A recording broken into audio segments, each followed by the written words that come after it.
ఆంధ్రప్రదేశ్లో కూటమి నాయకుల అరాచకాలు రోజురోజుకు మితిమీరిపోతున్నాయంటూ సోషల్ మీడియా వేదికగా తీవ్ర దుమారం రేగుతోంది.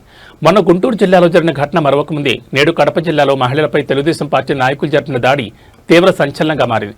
కడప జిల్లాలో ఓ స్థల వివాదానికి సంబంధించి టీడీపీ అనుబంధ విభాగం టీఎన్ఎస్ఎఫ్ జిల్లా అధ్యక్షుడు బొజ్జల తిరుమలేష్ ల్యాండ్ సెటిల్మెంట్ పేరిట తీవ్ర అరాచకానికి పాల్పడినట్లు ఆరోపణలు వస్తున్నాయి. వివాదంలో ఉన్న స్థలంలోకి చొరబడి అక్కడ ఉన్న ఒక వృద్ధ మహిళపై తిరుమలేష్ అతని అనుచరులు దారుణంగా భౌతిక దాడి దిగారు. బాధితురాలను ఇచ్చుకెళ్తూ ఆమె జాకెట్ చించేసి తీవ్రంగా అవమానించినట్లు సమాచారం.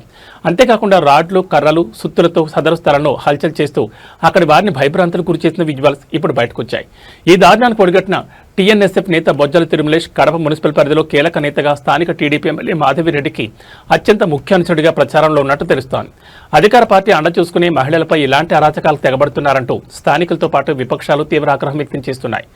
మహిళలకు రక్షణ కల్పించాల్సిన కూటమి ప్రభుత్వంలో సొంత పార్టీ నేతలే వృద్ధురాలపై ఇలా దాడికి తెగబడ్డంపై సర్వత్రా విమర్శలు వ్యక్తమవుతున్నాయి. ఈ ఘోర ఘటనపై పోలీసులు కేసు నమోదు చేసి ఎలాంటి చర్యలు తీసుకుంటారో చూడాలి. మరి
వేరే